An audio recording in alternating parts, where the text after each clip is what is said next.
What's up, guys? This is Coach Alex Van Houten on the Faithful Fitness Podcast. I am super excited to be spending some time with Mr. Dean Hall. Dean, how you doing today, brother? I'm doing great. I've been so excited, Alex, ever since we met online to join you for this. Being a man of faith, that means so much to me, but seeing you articulate yours and then being strong, not only spiritually, but physically, mentally, emotionally, relationally, I think there's no more important message today. So really thrilled to be here with you. Same. And I'm incredibly excited about this conversation. I think it will be challenging, healing, and intense for our listeners. So I appreciate you taking the time to join us here. If you don't mind, I'm going to introduce you to our group and then Certainly. also get into the meat of our conversation. So just so Sure. everybody knows, I'm going to share his bio here. It's pretty extensive and powerful, and at the same time, a lot of our conversation is going to revolve around his book, The Wild Cure. And as I understand it, your daughter was the actual writer of the book, but that she worked with you and all of your family and all those involved in this amazing journey that you've been on in order to put it down on paper in a readable form. Have I gotten that right? Yeah, you have. We tried 3 or 4 iterations, but it just, like most adventure books, especially ultra endurance, it felt like I was just bragging about myself. Right, and that's And not that your is not forte. even part of my story or who I Right. am. And so we found this style of narrative called braided interview, where we interviewed everyone and then Bree masterfully, I think, I my think so too. daughter, wove those narratives or those interviews together to form the narrative. So everybody's on the journey, and the fun part for me is the personalities of each and every one came out. So Right. It's such an immersive way to tell the story. And so I'm gonna uh, give everybody your bio here, and then we're sure. gonna get into it. So Dean is a licensed therapist and success coach with over 35 years of experience, a best-selling author and highly sought-after speaker, and two-time cancer survivor, two-time world-setting extreme distance swimmer. He is the first person in history to swim the entire 187-mile length of Oregon's longest river. Please say it for me because there The was a family Willamette. member in your book who was like, "Don't say it this way." Go ahead. Yeah, it's the Willamette. Willamette. Yeah, I would have messed Yeah. it up. The Willamette River, which he did as an active cancer patient in 2014, and then Ireland's longest river, the River Shannon, which is 180 miles in 2017.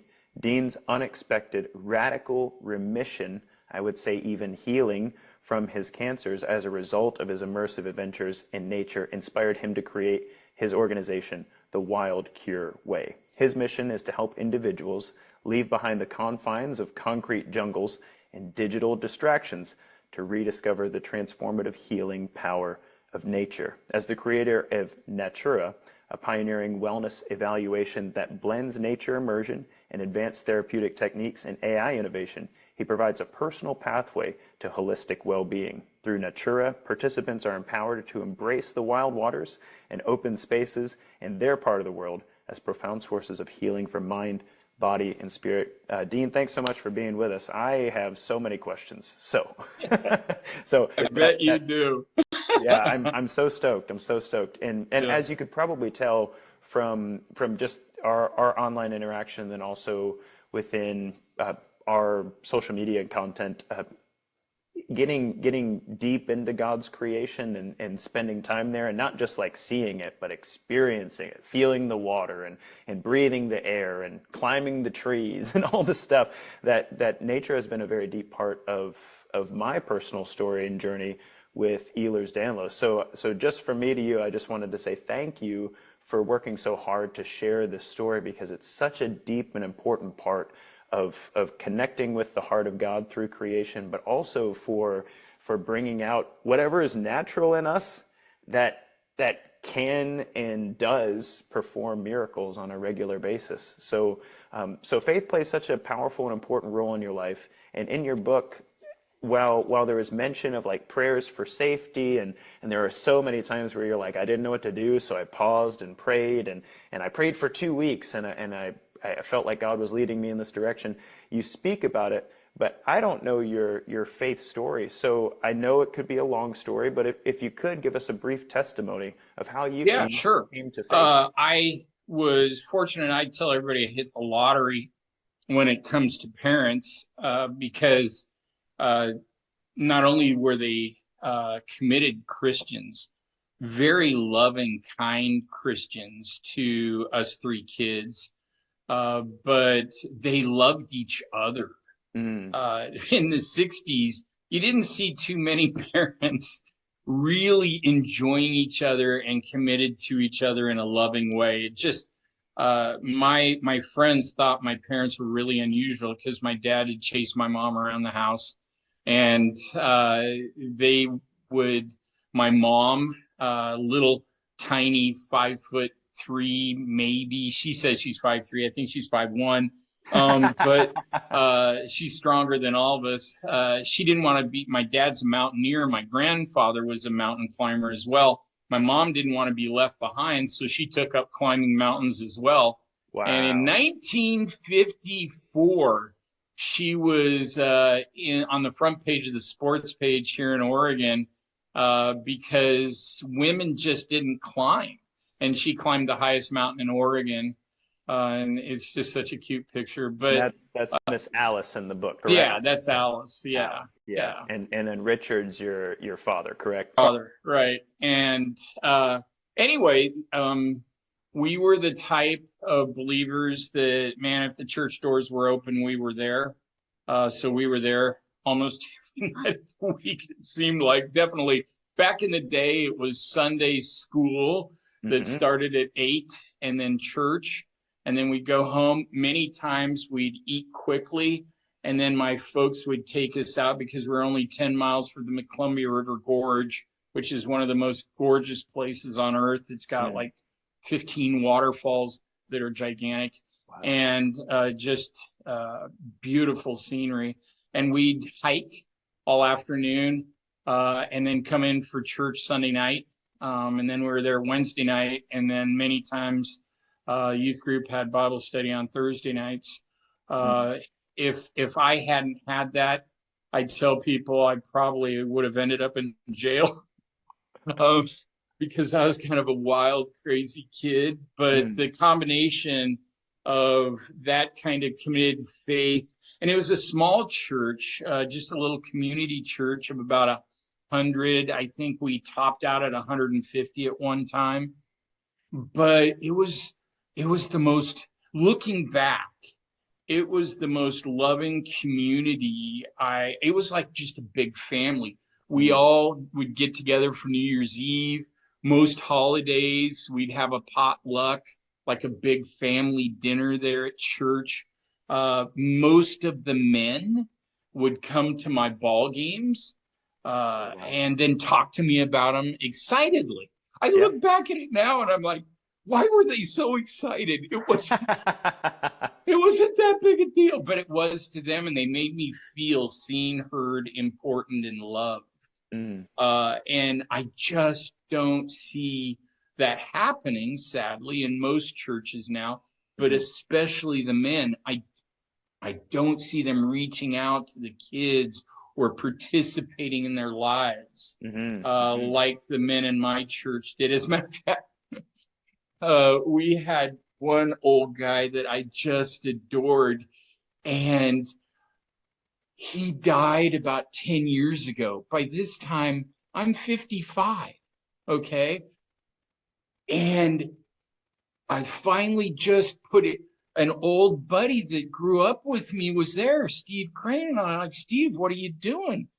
And he's like, well, he was my grandpa. And then I realized the reason he was at every one of my games was because his grandson played on the same team. He never once mentioned it. That's I'd great. go and thank him for being at my game, and I mean it was just really great. And so had these wonderful church camp experiences during the summer, and really at age 14 made the commitment to read one chapter of Psalms and one chapter of Proverbs, I intentionally decided to break that streak when I was 46. Mm, I did it every day.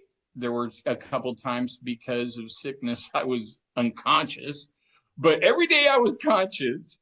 I did it, and then I realized it had become a matter of pride, and I was kind of wearing it like a badge. So sure. it was so hard to break that streak. Mm, But that's how committed I was as a kid and felt called to ministry. Even though I was the least likely person on earth to be a minister. And so I went to a small Quaker Bible college in rural Kansas, mm, thinking it would be a lark, thinking it would be a year-long summer camp. I had a full ride soccer scholarship. So I okay. thought, hey, I'll go play soccer, have some fun, have church camp for a year. But I didn't know growing up the way I had that Christians can be real legalistic and critical and mean. Ah, And for the first time in my life, because I was from the West Coast, from a different culture, carried the wrong version of the Bible. oops. I was the bad boy on campus, and it was such a shock and a disappointment to me. I kind of acted that out. Mm, I was there for 5 years, and they tried to kick me out 4 different times, but I just wouldn't go. But the reason I tell you that is I met this cute little Kansas farm girl there, and put myself in exile for love, and Mary. married her, and stayed. Then after college, I was a Baptist youth minister for 6.5, almost 8 months. It went very well, but I was, looking back, so immature, Mm, and it wasn't quite what God was calling me to. I was trying to force myself into this traditional mold of what I thought ministry was, because I thought I was called to ministry. mm, And but I was just so immature, I couldn't handle the politics. right. Hey, And can I pause your story for a yeah, moment and yeah, ask, your daughter Bree, yes. came from your marriage to Mary. Where, Well, actually, yes and no. okay. Mary's mom, and this is why we think she died. Mary's mom in the late 50s took a fertility drug called DES. She Okay. had 5 miscarriages between Mary's older sister and Mary Okay. in a span of like 2.5 years. Mm, And so she took a fertility drug called DES, and the progeny of that, most didn't make it through the 90s. They either died of uterine cancer, brain cancer. Almost all of them, if not oh, all of them, were infertile. I And see. so one of the great first tragedies of our lives was Mary couldn't have children. Oh, okay. Yeah. And so Bree's adopted. I see. And that was one of the greatest answers to prayer I've ever had.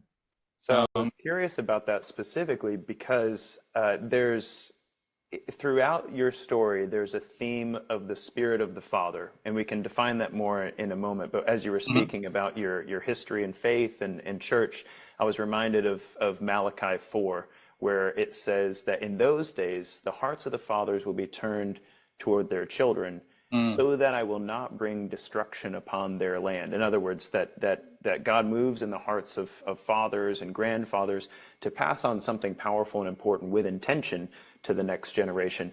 And when you mentioned about being a youth pastor, but you were immature at the time and stuff, I wondered where you were in your fatherhood journey, because I know there's such an element of maturity that comes when suddenly there's a person in your life that matters way more than you, and now your heart and mind and spiritual energy are pointed in that direction. Isn't that the truth? It certainly is. What I did, my fatherhood didn't start till I was 32. Okay. I got married.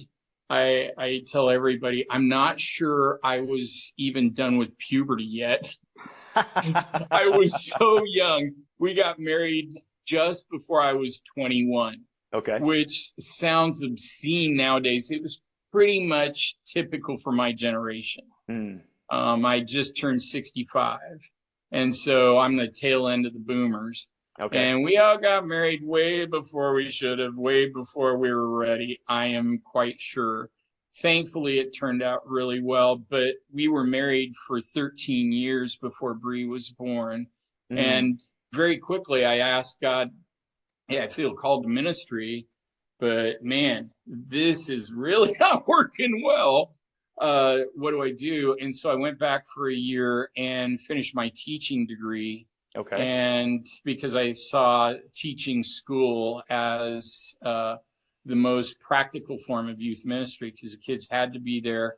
And I believe not in talking about my faith as much as living it. Living it out, right? And yeah, showing it by my actions, particularly how much I love life and love others, love God, love life, love others. I love Yeah. it. I love it. And as a teacher, you were a history teacher, is that correct? Well, for the first couple years, and then I teach whatever they let me teach, just waiting for the art teacher to leave or die. And I poisoned her twice, but this was a really strong Midwestern farm girl. She just wouldn't go. Uh, no, Those not darn really, art not really. teachers and librarians, man. Yeah, yeah. And But so I so was an art teacher for 18 of my 20 years, and I'd still be doing it. I absolutely loved it because it gave, the kids were there mostly because they wanted to be. I got to just relax with them, teach them something that made them feel good about themselves. And when you're drawing or painting, you kind of loosen up and start saying things. absolutely, It was a form of therapy, and it's 100%. really what led me to therapy. The broken lives, the brokenness of the kids and their parents, and then even the other teachers. By the time I'd done it for about 5 years, I knew that God had something more for me. And so my wife and I started praying together, and she said, well, back before you felt called to ministry, what was it that you really wanted to do? And I Mm. said, oh, all I ever wanted to do is become a psychologist or therapist. And she's like, well, why didn't you do that? And I said, well, back in the fourth grade, Mary, uh, we didn't even have Dr. Dobson yet. Right, yeah, And yeah. there was, when all this had taken place and my life had taken a turn toward ministry, ministers were in the church. They weren't in a psychology or therapeutic role. Well, And so and I correct said, me if I'm wow, wrong, I but really should have taken time and done the math.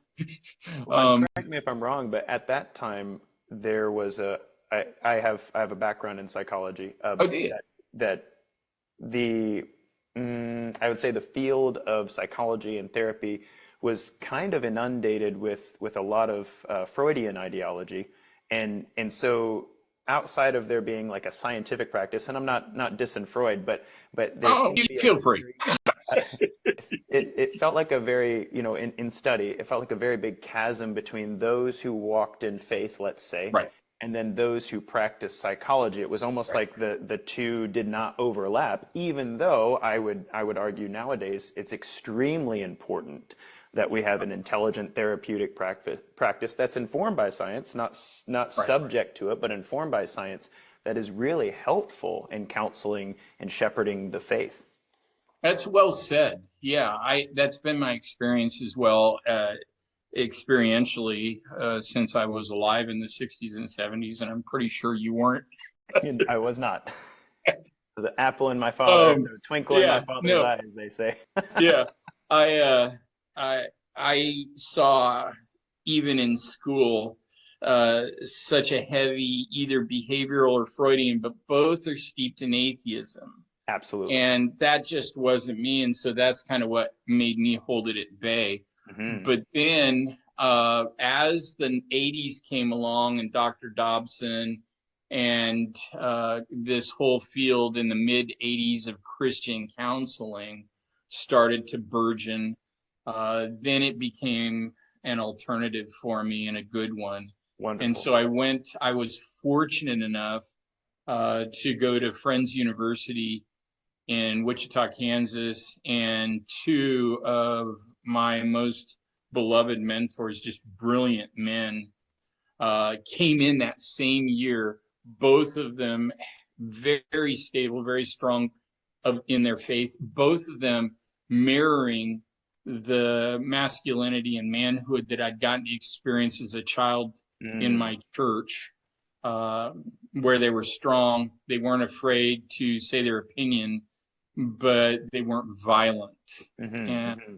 and I think that's important. And so I got to be mentored by these men. It took me 3 years, but I stayed with both of them really till I left Kansas in 2012, and still stay in touch with both of them. Having an older man who's wise, loving, kind, and it helps if they're brilliant too, Yeah.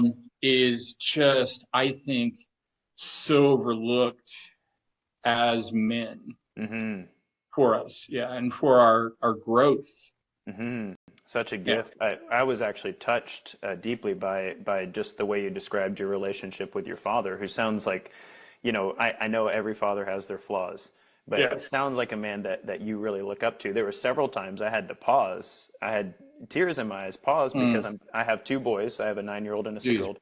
Yeah. And I paused and I was like, that's how I want my boys to talk about me someday. Like that was like a really deep desire in my heart, reading through this, because your daughter writing this book captured that really well. That the Oh, way you good. admire your father, the way, I love the picture of the 79-year-old man in the kayak behind his double cancer son, like just swimming the thing. And there were several times where like everybody thought I was crazy, but your Yeah. dad, once he jumped on board, he supported you wholeheartedly. And Oh, there yeah. was a particular passage where he runs through a bunch of fishermen's lines, and you Yeah. describe this like I'm Woo. dead tired. I'm not getting involved in this. My dad's like, what'd you say? He was like 5'8", but he's like the only guy in your world that you're afraid of, like, and you're like, well, we're gonna have to scrap. I go get my wetsuit off. I come back down. I'm ready to fight. And now they're joking like they're best friends. And you're like, Richard Yeah. Hall, how do you do that? He sounds like a real man's man the way you Yeah. describe it. It's awesome. He's climbed all of the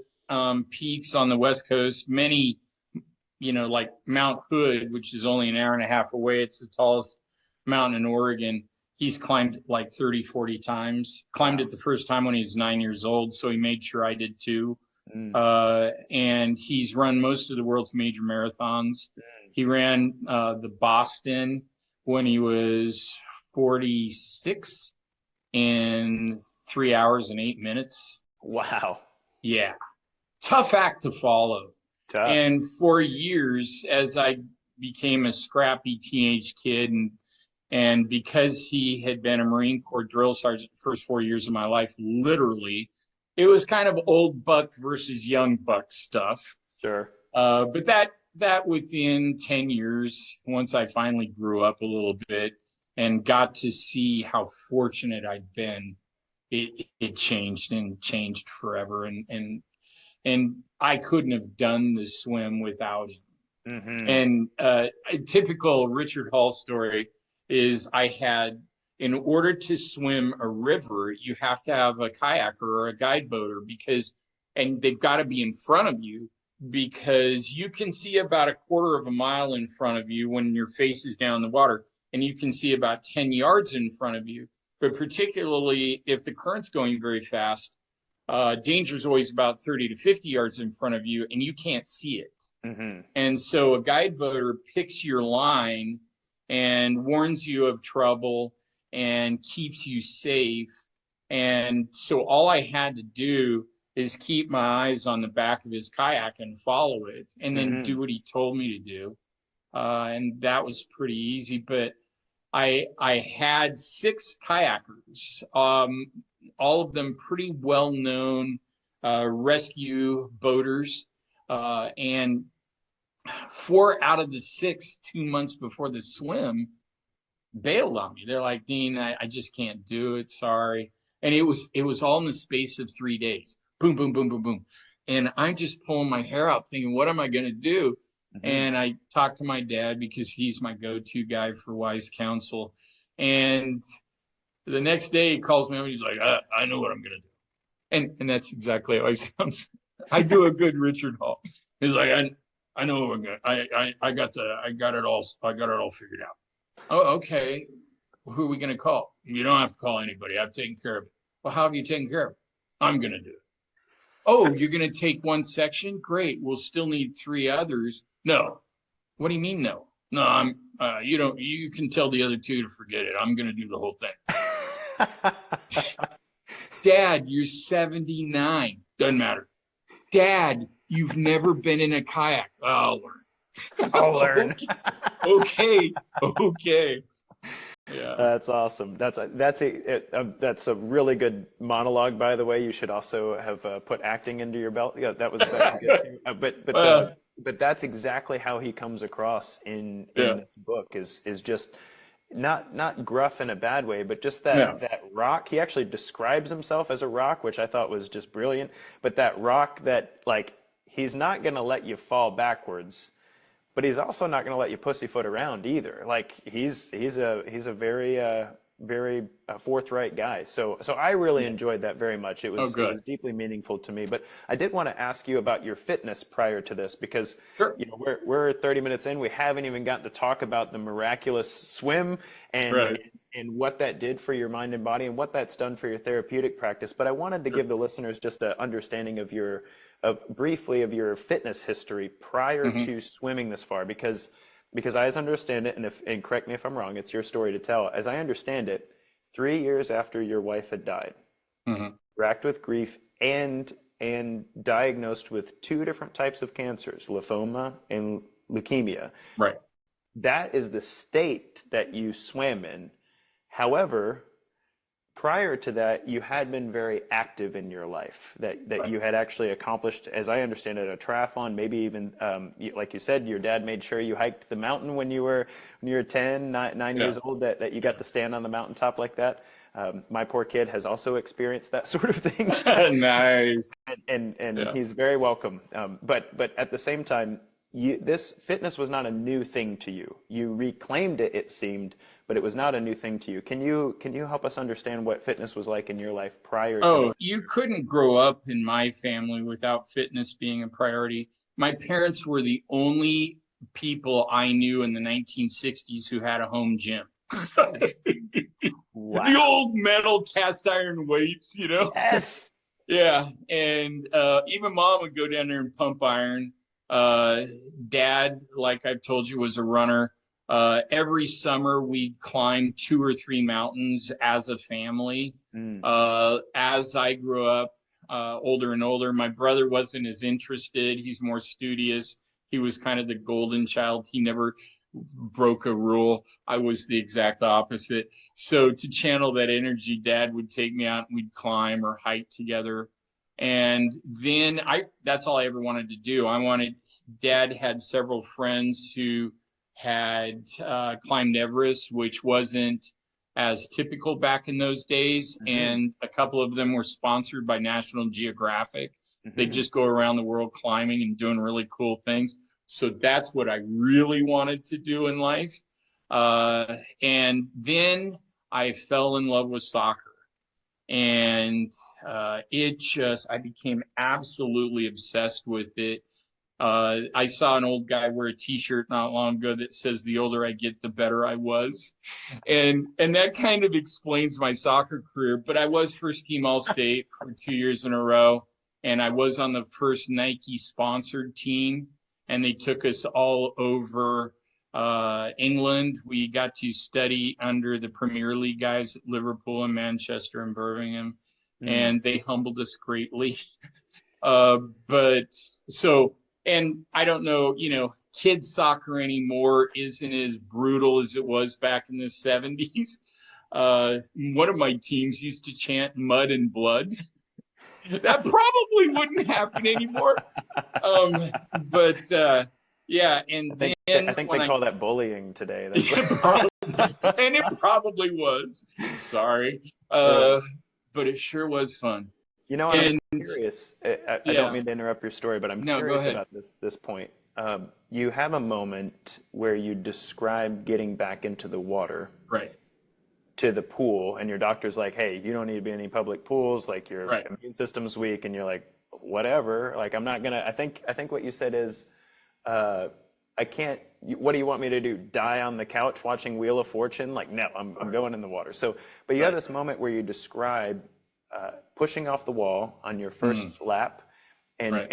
and getting your stroke and feeling the strength of the swim as like almost like an old friend that reminds you that your Exactly. body's strong and that you're capable.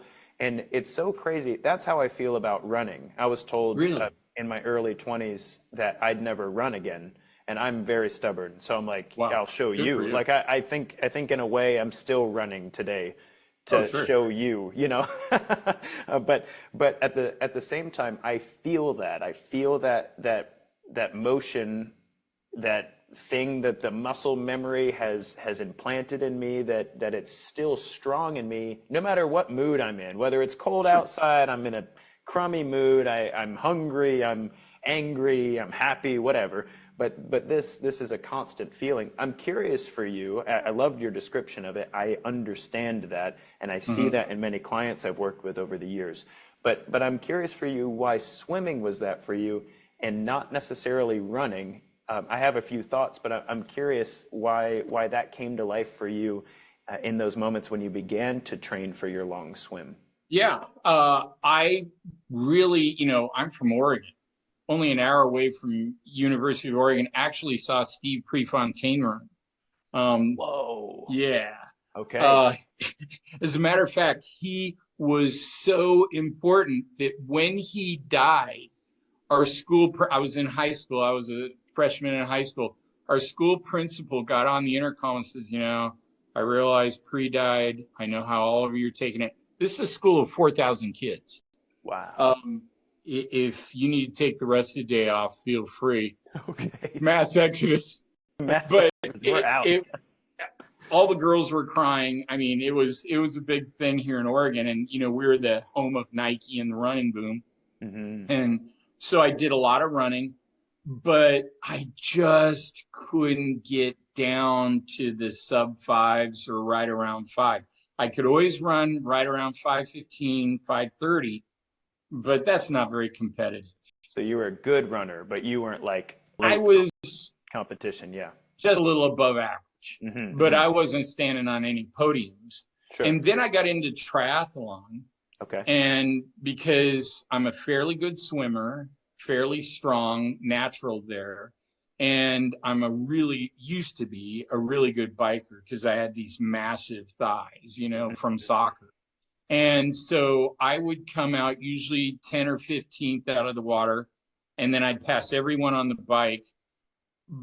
But why quit triathlon is all the front runners and some of the little old ladies would then pass me on the run. And it just, I did about 30 or 40 in the 80s and early 90s triathlons, a couple full ones, most of them the shorter half marathons or Mm. half triathlons. But it was routine that I'd do great. Everybody'd think I was a front runner, and then I'd end up, like 30th, because everybody passed me because I just couldn't get it down to that 5 minute mark on the mile. Mm. And that's okay. It was disappointing at the time, but in order to do triathlon, it takes a lot of time, a lot of commitment. I could not have been the father I wanted to be and do Mhm. triathlon. It It's just like a takes too part-time much job. time. Yeah. Yeah, yeah, for But I've done thousands of miles of laps in my life and had even before then. So it just felt like going home. It was the mm, first time I felt like me since Mary had died.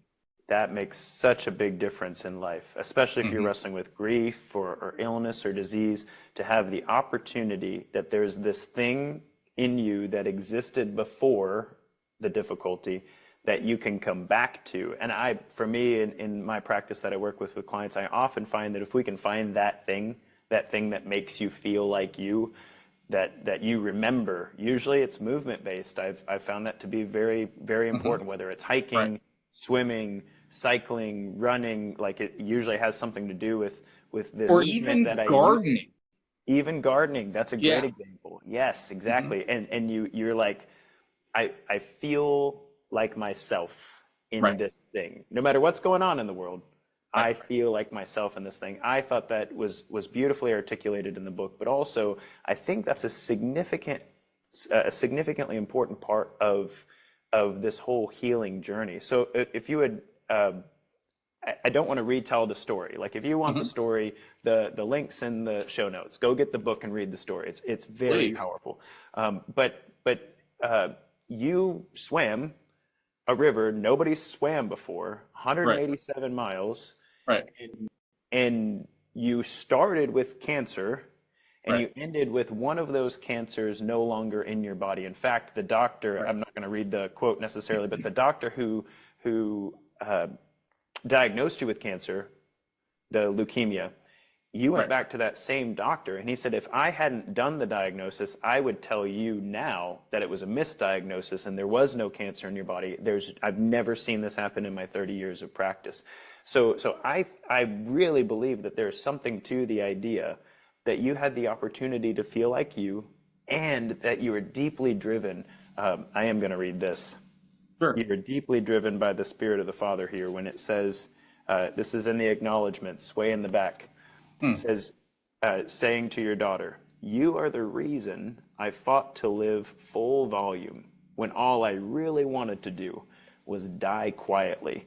There's a deep drive in that says like, I have a lot of reasons to die, but you're the reason I have to live. So I'm gonna Right. do that, and I might die trying, but but I'm gonna do that. It was such a deep part of that journey. Could you describe what it was like coming out of the water and those you talked about kind of isolation and difficulty, what's next, what's now, but your parents actually encouraged you to go get tested. Like check on your cancer, please. It's been like a month. It's been a while. What's going on with that? What was it like to hear from a doctor?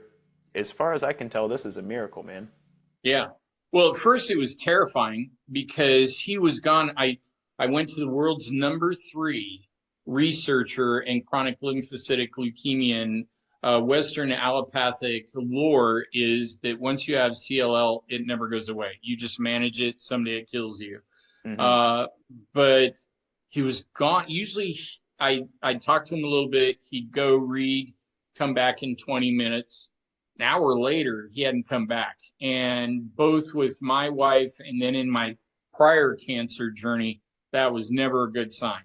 Hmm. And then the first words he said when he entered the room, I'd heard a couple times before, and it almost made me lose it. That's a nice way of saying mess my pants. He said, "Well, Dean, I don't know how to tell you this," and it just felt Crap. like somebody stabbed me right in the heart. And he saw it. He's like, "Oh, so sorry, so sorry. No, no, no, no, no." Not And I bad. looked it up, surprised, and he says, "No, it's not bad news. I'm sorry I started that way." And I said, "What?" I was just totally confused. And he said, "That's when he said, I can't find any evidence of leukemia in your body, in your blood work, in any way at all. And Mm. if I hadn't, as you said, diagnosed you myself and hadn't known what I know," basically, he was saying, if I wasn't the world's number three, the top dog pretty much in the world for this, I Amen. think you've been misdiagnosed. Mm. Uh, yeah. And to be quite honest, to help people realize that I'm just a very ordinary, sometimes even weak guy. We had chemo and radiation planned for 2 weeks after I got done because he thought and I thought that it would probably exhaust me so much, and rightfully so, because Mm. I swam in Ironman world 3 to 5 marathons a day for 22 days in 40-degree water. Hmm. That should probably, you'd think it'd ruin your body. Yeah, right, right, It did right. the exact opposite. And I felt so good that I called down and canceled that. And he set a time for a month after, and I canceled that. And then we're kind of getting into the holidays, and I canceled that. I canceled 3 or 4 times, finally didn't go back until January of 2015. Wow. And it was mostly because I felt so good and was so happy and had nothing but bad news for years. I just wanted a window of time where I wasn't constantly worried. Yeah, battling cancer. You Yeah, mentioned kind of that whole war mentality, right. describing the war on cancer, the war on poverty, the war on whatever, and you found something. You call her Mama River, but you Yeah, found something in the river about not approaching your life as one obstacle after another, and right, attacking, kind of like mountain climbing. Mountain climbing is right, a great example. It's like the outward expression of being able to, there's the thing. I'm going to see that thing. I'm going to climb to the top and raw. But the river is different. You know, you don't get to yeah, see the end of the journey. You kind of have to go with the flow. It's going to ram you right, against some rocks. You know, like but when you learn to be in that flow, that there's a different. I'd say a different mentality that you take to life. And I'm not saying one of them is more important than the other. I think it's worth talking about how important it right, is to have enough stubborn hard-headedness to get into the cold water, but and to persist. But that you described that. So that came out. But so you were healed of leukemia, right. but you still And had my lymphoma. doctor said, this is before I'd ever heard of Wim Hof. This was 10 years ago, Yeah. and a little more than about 10 and a half years ago now. This is before ice bathing was a popular thing. You couldn't find And anything about I it on the I net. still hadn't heard of Instagram. I was Instagram a thing in 2015? I think it was, but I But the cool people weren't on it yet. I'm just yeah, kidding. I'm just just the kidding. kids. Yeah. Yeah, and maybe they were the cool ones. I don't know, but Right. yeah, I'd never heard of anything like this, and so I said, "Well, how did that happen?" And he said, "Well, the only thing I can figure is you were constantly oxygenating your body with this extreme exercise, but more importantly, you were in a constant state of hypothermia, and Hmm. that hypothermia boosts the immune system." And he said, "You did it almost 24/7 for 22 For like days." a month. Yeah. Yeah. Yep. So that was his guess. And then within about a year, I heard of Wim Hof. Within about 2 or 3 years, Instagram was putting, first, it was the ice challenge where people were dumping Dumping buckets of buckets ice on over. their head. Yep. And at that time, I'm like, what a dumb thing. I spent 22 days colder than you are now, and you're making that Uh-huh. a big deal. What, give me a break. But yeah, then I found people starting to do ice baths, and I thought, oh, this is cool. I need to let people know I'm the OG on that Yeah, one. the OG, like the real OG, get in the river, man. So Yeah, you'll find this interesting. As I was reading, I thought of several biblical references about the power of being in the water. And so one I thought was really interesting was about how Christ was speaking to the woman at the well, and he spoke about the person who drinks from the well that I give them. They'll never be thirsty again. In fact, rivers of living water will flow out of them. And one of the things that you said in your time, and your dad gives you a hard time, he's like, I don't philosophize about stuff. Like, I just kind of enjoy it and experience it. But you're the guy head down in the water. You got lots of time to think, you know? I had a lot of time to philosophize. But you were talking about how it seemed like the river kind of became a part of you, Right. and how, and I love that, and I'd like to talk about your process and whatnot with the audience in a second, but that you get the opportunity to bring that into your practice. Another thing that stood out to me was the Psalm. Most people know Psalm 23, but he leads me beside the still waters. He restores my soul. Those two things are combined together, right? Now, you didn't exactly, there were a couple times you were in still water, but that wasn't good. That meant you had no current helping you. That But was something pretty of the exhausting. that's right. Yeah. The idea of water being a part of, or at least beside the part of restoration that God gives us. But this one really got me when Jesus is speaking with Nicodemus in John chapter 3. He says, unless you are born of water and spirit, then you will not enter the kingdom of heaven. And from there we get this idea of baptism and whatnot. But it really stood out to me. Did you know that the river you swam, the average temperature for the river you swam, and the Jordan River, where Jesus was baptized by John the Baptist, are the same average temperature. No, I did not. 48 That's degrees. interesting. So I thought about this because, I'm a children's ministry pastor. I Right. work, I am not, that's not my job. It's just something I do because I Okay. believe it's important in our community, and I volunteer doing it. But that when we baptize people, we have a baptismal in the front of the room, right? And it's a wonderful experience, and the family's there and all that stuff. That water's heated, bro. It's like a Yeah. bath. And so I It's think hot oven for Jesus. right, hot tubbing for Jesus, and I'm not dissing the sacrament of baptism or the practice of that Sure. as a symbol Sure. of a deciding faith, but I do Right. know that when I minister to men, I bring them out in the wild, and we Good get for under a you. waterfall that's probably 40 degrees. Yeah. There's something about going and then standing there and Right. just dealing with it, and that is such a powerful process of rebirth. So as I was reading your experience and your journey and what I was thinking about how it's so interesting that these things exist in Scripture, but Right. but they seem like such a strange thing when you say it out loud. Like, I got in freezing water for 22 days and somehow I don't have leukemia anymore. And that just sounds crazy to people. It does, especially if they're brainwashed into believing that current Western medicine is the only way to heal, especially cancer. And I was kind of in that generation that believed that, so it seemed really crazy to me at first. And I've taken more than my fair share of abuse online for it. Sure. That I don't talk about much. I get called dirty names all the time, Yeah. and told that I'm killing people. And I've had it even said a few times, well, if you're so smart, why didn't you save your wife and have her get in the water? I didn't know.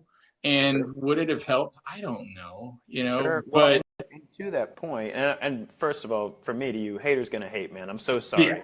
But right. it really stinks. It's like, man, why do we got to be this way? Like, if you don't like it, don't get in the water, man. Exactly. But Exactly. if you're wrestling with grief, if you're wrestling with some sort of chronic illness, there's nobody in the world that can tell you what to do with yourself. You Right. have to decide what it is Right. you are going to do. But when you were declared in remission, is what they say, Right. from leukemia, you still had lymphoma, Right.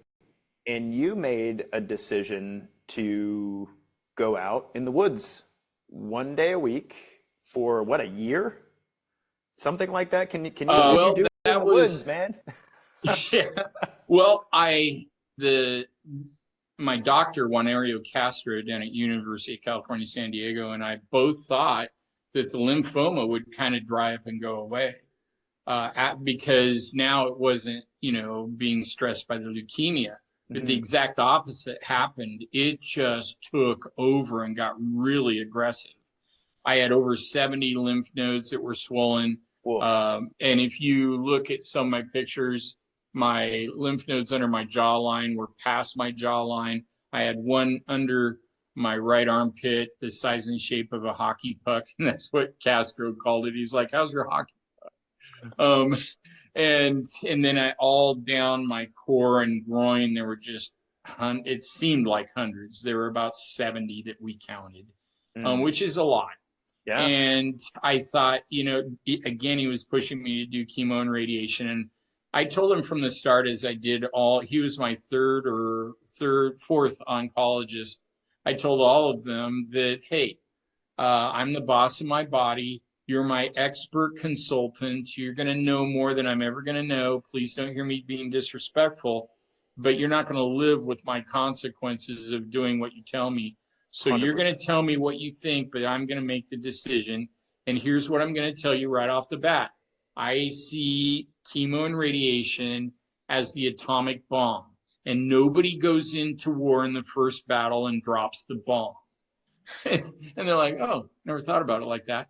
That's well said. And some of them, fired me. Two of them fired me right off the bat. But Juanario Castro, he's a sweet man. He just kind of sat there and listened and said, okay.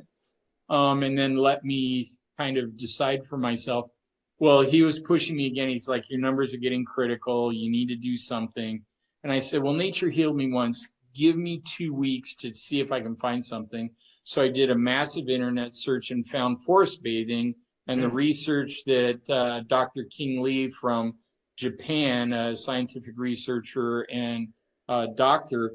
He'd taken men with cancer out into the forest for an hour or two to do something called forest bathing, which is just a very mindful, very slow, very meditative walk, or you even go and sit, you just watch the colors, you watch the trees, you smell the smells. You just try to use every sense and just really be there. And there's something they found, that an essential oil that's emitted from trees called phytoncides. Mm. And those boost the NK, or natural killers, cancer killing cells in your body, anywhere from 50 to 200 times for a period of 2 weeks. And Wow. that's just with 1 or 2 hours. So I thought, okay, I'm not the smartest guy in the world, but if it boosts it for 2 weeks, if I go out every week and not just for an hour, because I'm a guy. So with us guys, more is always better, right? More is better. Let's go. Yeah. So I decided to go out every Thursday night and stay all day Friday. And there were some glacial streams coming right out of the glacier in Mount Hood. And I'd get in those, and those were just really cold, but they have the Mhm. glacial minerals. And that would finish my time up there. I started that May of 2015, and by March of 2016, my lymphoma was gone, Amen. about How nine, 10 awesome. months later. But it became such a treasured practice Yes. that tomorrow I'm going to spend all day in the wilderness. Still do it. Still do Yeah, it. But yeah, it's interesting. My last name is Van Houten, and it's a Dutch name. It means from Houten, but nowadays Houten is like a 70,000 population, 70,000 there in Holland. But Houten was actually a tiny little village in the woods, and so Van Houten meant from the woods, woods. or as That's I translate it, great. he who makes his home in the wilderness, like somebody who feels at home in the woods. And it's so weird in my journey. I have a genetic disorder called Ehlers-Danlos. My body doesn't synthesize collagen very well. Part Huh. of my healing journey has been to go out into the wilderness and spend time out there and go on hikes and get in freezing water and stuff, but not just like go look at it, like go Right, get in it, as we right. spoke about in the beginning. Climb the tree, get on the rock, get in the water, like all the stuff. Like just experience it and feel it. And what's really cool, and I have a few things working in my favor, but what's really cool is there was a time in my life where this disease was kicking my tail. And now, and I'm not saying I don't wrestle and struggle sometimes, Sure. but now I would say that there are many times where you wouldn't know it. Like you Right. wouldn't know that I I would. wrestle with these symptoms and stuff because in general they've just slowly moved out, which is just so cool. And I praise God for that, and I'm grateful for it. But there really is something to this being in the wild. Can you tell us about how your practice with family therapy and success coaching, how that's shifted? And I know we're coming up on time here, so I Yeah. don't mean to rush you, but I No, would like to know for you, how has that shifted the way you think and practice, helping people to find um, uh, progress and success in their healing? I think taking people out in nature, getting them moving, like we've talked about, but particularly out of these urban jungles, or what I call the urban zoo. We all live in these cages of our own making. And I don't know if you've ever gone to a bad zoo. There were a lot of them growing up for me. I called them chain link zoos, where a Mm. tiger be behind a chain link, and you're like, is this strong enough? Um, but they were all listless. They were depressed. Most of them were overweight. They just weren't being who God created them to be. And I think overly urbanized society and culture has made us very fragile and a very sad form of God's original intention for our creation. Mm. And you get people out routinely. uh, Wilderness therapists have a saying that nature is the best therapist. And I believe that God has created nature. It's our natural environment. Things happen when you're out there that sound so woo woo, but now have scientific verification, just like the magnetic resonance that comes out of the earth when you're at a waterfall, the water crashing creates a discharge of negative ions. Negative ions are actually extremely helpful and positive for our mind and body. And so anytime you're around a waterfall, you are getting bathed in just this beautiful bioelectric energy that God created. Mm. And big trees are antennae that are rooted into the ground. And the more trees, the bigger the force field. It sounds like Star Trek stuff, It but it super does, actually, but these when are you things that put we can yourself, study now. yeah, if you put yourself in that biofield, it sweeps through you, changes your brain chemistry within 2 to 15 minutes tops, and then starts to change you from the inside out as well. Um, I suffered so much with grief of losing my first wife that I'd never really cried before. I'd never really had a need to, and I was raised, by this Marine. You're not gonna cry, man. And so I'd never really cried. When Mary died, I couldn't even discuss the weather without crying, but I never woke up crying. And when I starting the first time I went out into the wilderness, because I'd hike a couple miles out and I was afraid that maybe I was going to cry or say something or do something and somebody'd hear me. So I'd get about a half a mile to a mile way deep in trees that don't usually see people. And so in case something happened, well, when I did, in that pure, pristine nature, every time I'd stay the night, within 2 or 3 hours, I'd wake up just really crying hard. Mm. I think it's the most organic, authentic way to resolve grief. Mm-hmm. That was 2015, so my wife had been dead for 5 years. I was still having 2 to 3, sometimes 5 nightmares a night, really disordered sleep. But that just organically started weaning down because I was finally, my body was decompressing and releasing that trauma and that tragedy. Mm. And then I'd go into a nice state of prayer and sleep the rest of the night, feel very comforted, feel the spirit, and wake up feeling very refreshed. I'd gone to a lot of different therapists, done all sorts of things. Nothing had really touched those nightmares. Within about 3 or 4 months of doing this practice, the nightmares were all but gone. Mm. How awesome.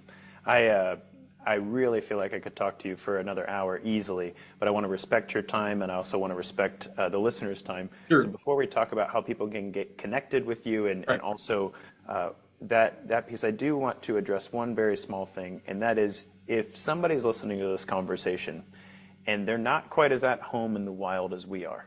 Right. The idea of going out in the woods by yourself and sleeping overnight sounds ridiculous. And Right. diving into a really cold river, like, Right. they have a hard time taking a shower if it's not super hot, that sort of thing. Yeah, yeah. In your heart and mind, how can somebody start getting connected with nature in a powerful and good way that would help them just have a first baby step, a first step in that direction? How would you encourage that individual if they're listening to us right now? Yeah. Try to remember what they enjoyed to do when they were young and then recreate that in their own way. I've had 80-year-old ladies get everything I've gotten by going into their backyard and gardening. I had one executive who called himself one of the least outdoorsy guys, and I had to agree. He had been sexually traumatized when he was 13 by a bunch of older boys in a gym locker room. It's just a horrible story. Probably shouldn't even bring it up. Yeah, brutal. But he never slept a full, now he was 47, so he hadn't had a full night's sleep for 35 or so years. Oh my goodness. He suffered terribly from insomnia, had done everything, taken every medication. I told him about this thing called earthing or grounding, where you take off your shoes. We've got millions of nerve endings in our feet. Before this, we always thought, well, the nerves got to end somewhere, and that's the end of our body. But now they realize they put out a little radar-like electrical pulse that draws up the electrical biofield or energy from the earth, and then causes a huge discharge of emotion, usually within 20 seconds to 2 minutes. So I had him he had this real lovely, he was a very important executive. And since he was working mostly remotely, he had this beautiful backyard that was very well groomed. And I would just have him 2-3 times a day in between clients, go take off his shoes and socks and plant his feet in the backyard. It rains a lot here in Oregon, so we had a big golf umbrella. And within, I think it was somewhere around between 4 to 6 weeks, all of a sudden he noticed almost immediately he would breathe easier. But about 4 to 6 weeks into this regular practice, he had his first full night's sleep, and he hadn't taken any new medication. As a matter of fact, he'd started weaning off his medication. God created us to be members of this earth, and he created this earth for us. And the earth is this beautiful, gigantic battery that will help charge, renew, refresh, and restore us in many ways. And that's not just me being poetic, that's scientific fact now. Well said. Well said. Thank you for that.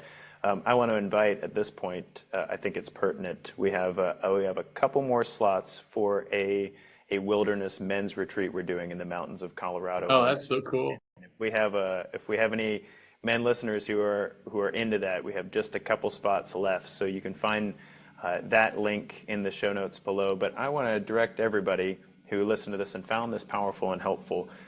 We've only gotten a very tiny piece of what's all in the wild cure, and so I'm going to add that to the show notes as well. I think you should pick up a copy if you liked this conversation. I think that reading through it would be challenging and likely healing in your journey if the idea of being connected to nature could be powerful and good for you, and a place to encourage you to find God's will for what's next in your life. I wanted to give you an opportunity, Dean, to leave us with a closing thought and how people can get connected with your work.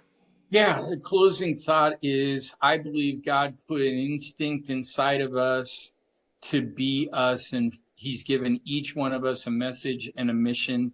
And if we'll just take the time to ask prayerfully what that is, it will bubble up. It's always been there. It always will be, but it probably was abandoned at some point in your life because it didn't seem practical or responsible.